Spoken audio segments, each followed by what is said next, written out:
أسعد الله أوقاتكم بكل خير أحبتي، والسلام عليكم ورحمة الله وبركاته. الأستاذ المساعد الدكتورة مروة حميد الخفاجي، دكتورة في الأحياء المجهرية فرع التسمم الغذائي، مقرر الأحياء المجهرية في الأغذية Food Microbiology لطلبة المرحلة الرابعة لكلية العلوم جامعة بغداد.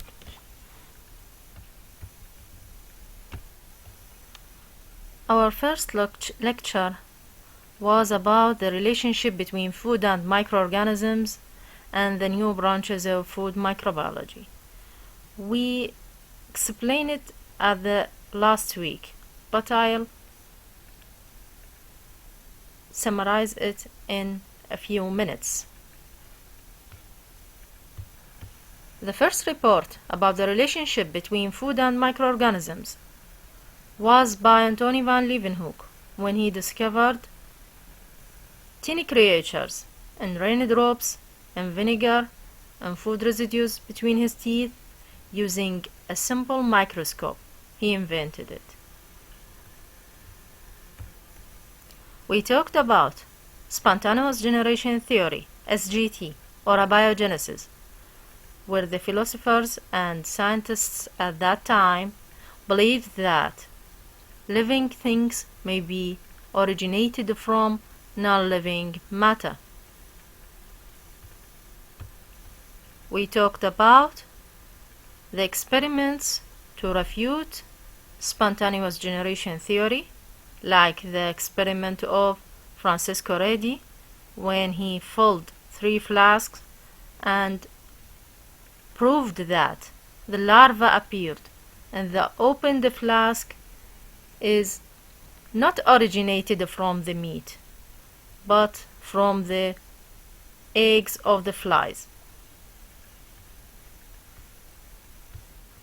In addition to that, he noticed food spoilage process when occurred at the sealed flask. We mentioned Spallanzani experiment for food preservation process by heating food extract in order to stop or to prevent food spoilage. We talked about tyndallization by John Tyndall, who didn't agree with Spallanzani, and he proved that food is contaminated by 2 categories of microorganisms, or 2 steps of microorganisms, 2 types: heat labile vegetative cells and heat resistant bacterial spores. We didn't forget Pasteur and his heavy works in fermentations when he invented the swan neck flask, and he talked about the germ theory of fermentation, which is for each fermentation there is a special microbe cause it, and his proof of about life without oxygen when he worked on Clostridium astroputyricum, butyric acid fermentation, and other works. In order to preserve food, he invented also or worked about pasteurization, which we use till now to pasteurize milk and juice. At 1795, Appert discovered canning, which is a food preservation process using glass bottles. Several outbreaks of botulism occurred at 1920. Botulism is a food poisoning, fetal food poisoning, caused by Clostridium botulinum, which is anaerobic bacteria. So this led the canning industry to adopt the 12D process. 12D process is minimize the number of heat-resistant spores of Clostridium botulinum to 1 billion. At the end of the 20th century, new branches of food microbiology appeared, just like transgenic food or therapeutic foods. So food microbiology is a multi-purpose science practiced by human society since the beginning of record history in all fields of life. At the present time, new branches of food microbiology appeared, just like the figures show a pyramid of food microbiology branches. To the top we see therapeutic foods, then food poisonings, food hygiene, foodborne diseases. At the bottom, food biotechnology, then dairy microbiology, food protection, and transgenic foods. Our lecture today about the microbial groups implicated in foodborne diseases. Foods may be classified to two categories: high-risk foods and low-risk foods. Regarding high-risk foods, those being as vehicles for food poisoning transmission to human. Under favorable conditions, they support the growth of pathogenic agents. The high-risk foods may be classified to three subclasses. A. All cooked meat, poultry, fish, eggs, and their products. B. All foods which do not expose to food treatment. C. Ready-to-eat food.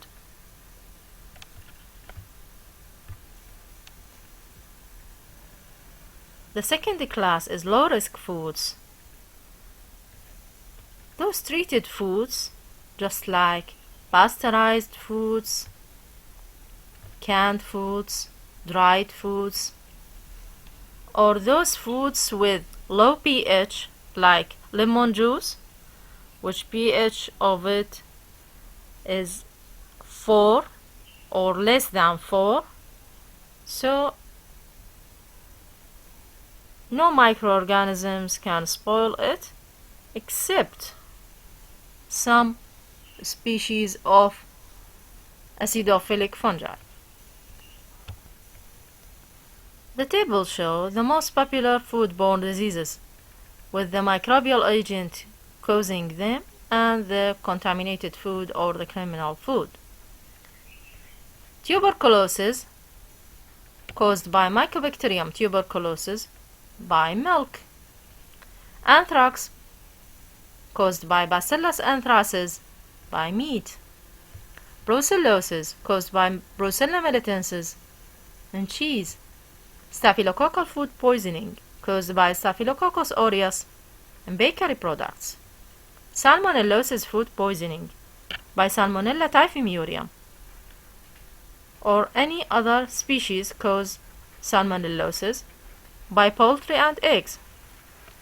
Botulism food poisoning, by Clostridium botulinum, via canned foods. Fungal food poisoning, by Aspergillus flavus aflatoxins, via cereals and nuts. Parasite diseases, caused by parasites or protozoa or worms, via leafy vegetables and meat. Viral diseases, caused by hepatitis, myelopylitis, poliomyelitis, viruses, and other viruses, via milk and vegetables. Toxic plants, toxic animals, like polar bear, sea turtles, toxic chemicals. These are non-microbial diseases caused by non-microbial agents. Meals prepared from toxic plant or toxic animals, or food contaminated with chemicals. This is the criminal food. Viruses also cause foodborne diseases, and they may present in human foods, and there are some points regarding this microorganism. Foods may serve as vehicles for transmission of viral diseases such as infectious hepatitis.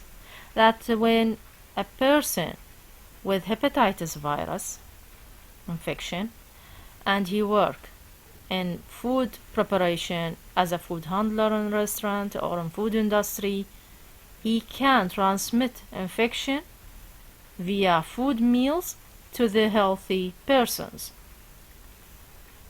Enteric viruses also may be transmitted via contaminated food by unclean hands, poor hygiene. Because of it is expensive and danger, food-borne viruses have been paid a little attention by epidemiologists because of it's expensive and dangerous.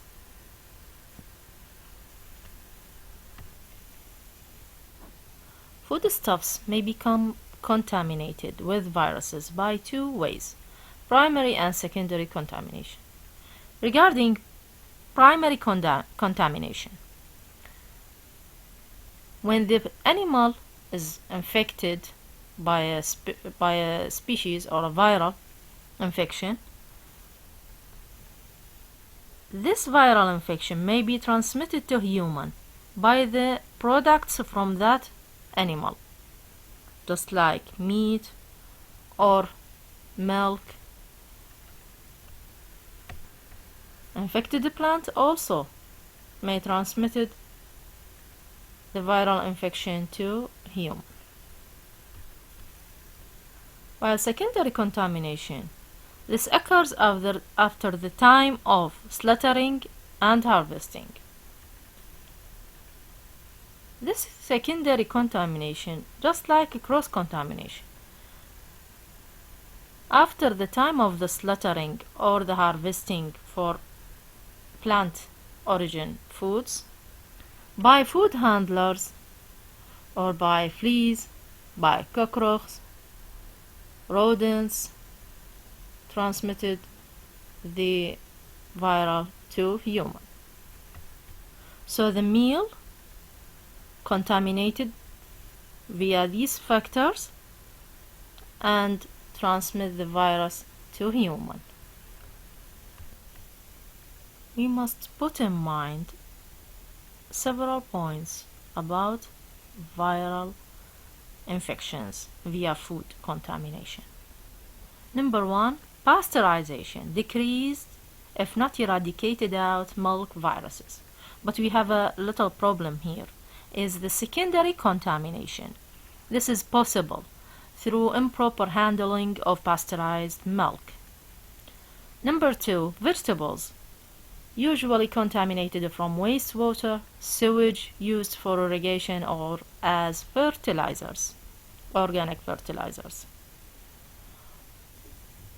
Number three, poliomyelitis virus was able to survive up to 36 days on leafy vegetables like lettuce, cabbage. These leafy vegetables spray irrigated with sewage sludge and effluents under winter suitable conditions, these cloudy weather, because no high temperature, no solar radiation. So the virus may survive up to 36 days on these vegetables. Viral survival on vegetable surfaces may be affected by two factors.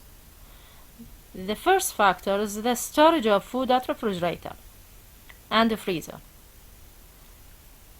These temperatures doesn't affect viral survival on food and may allow their persistence to 5 months at -20 centigrade. The second factor affect viral survival in the food or on vegetable surface is sodium bisulfate, a chemical inhibiting enteroviruses, and there are some natural antiviral chemicals like polyphenols in grape, apple juice, and in the tea. regarding parasite foodborne diseases, we keep in mind that foods are unsuitable for growth and multiplication of parasites, but they may serve as vehicles to transmit parasite from human to human or to animals. Foods may be contaminated with parasites in farms overproduction, in food plants, in stores, in markets, kitchens, public restaurants, and house kitchens. Food handlers, domestic cats, dogs, fleas, and cockroaches play an important role and transmit parasites to meals. Many types of parasites may be transmitted, just like entamoeba. The main source of food contamination with entamoeba is the feces of patients and carriers of this parasite, particularly villagers in the farm and food handlers in the restaurant. 3 species of entamoeba isolated from food: entamoeba coli, entamoeba nana, and entamoeba histolytica. Entamoeba histolytica causes amoebic dysentery. This parasite transmitted from the feces of food handler by unclean hands. Fleas, cockroaches, and rodents. This parasite and its cyst can survive food for a long time, resist washing, disinfection, low temperature treatment. Only high temperatures of food treatment destroy this parasite and its cyst. Our second foodborne parasite is Giardia lamblia, a worldwide distribution parasite. 20% of the population are carriers of this parasite in USA and Europe. For this reason, the new standards of water and food included detection of this parasite in food, because the food handler is the main source of food contamination through feces, which transmitted by insects and rodents. The third foodborne parasite is Toxoplasma gondii, causing toxoplasmosis in human. The main reservoir of this parasite are dogs and cats. Through contaminating food meals, kitchen tables, utensils, directly by their feces via flea, cockroaches. Cooking at 70 centigrade is fair enough to destroy this parasite. But our real problem is the contamination of open prepared meals, just like open buffet, in our restaurant and houses with this parasite. You see in the figure an opposite picture where the cat is afraid of the mouse. This is the truth. The truth of toxoplasmosis is that this parasite controls the mind and make the cat infected with toxoplasmosis afraid of the mice. We must talk about the good face of food microbiology, so didn't forget probiotics. Therapeutic foods and probiotics have a variety of benefits to human. Number 1, inhibition of intestinal pathogen via competition for nutrition and place. Regarding it's a small size, but there is a competition for ecological niche and nutrition. Number 2, anti-constipation agent. Number 3, synthesizing many vitamins like folic acid, niacin, riboflavin, vitamin B6 and B12. Stimulation of immune response, decreasing serum cholesterol, reduction of blood pressure, and in hypertensive. We must know who are our friends, probiotics or beneficial bacteria.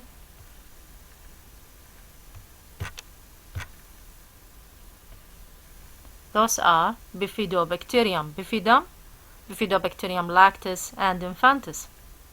Lactobacillus species like Lactobacillus lactis, Bulgaris, Acidophilus, and Lactobacillus plantarum.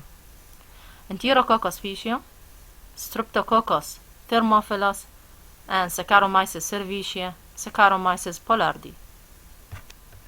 Thank you for listening. I'm available for any questionnaire.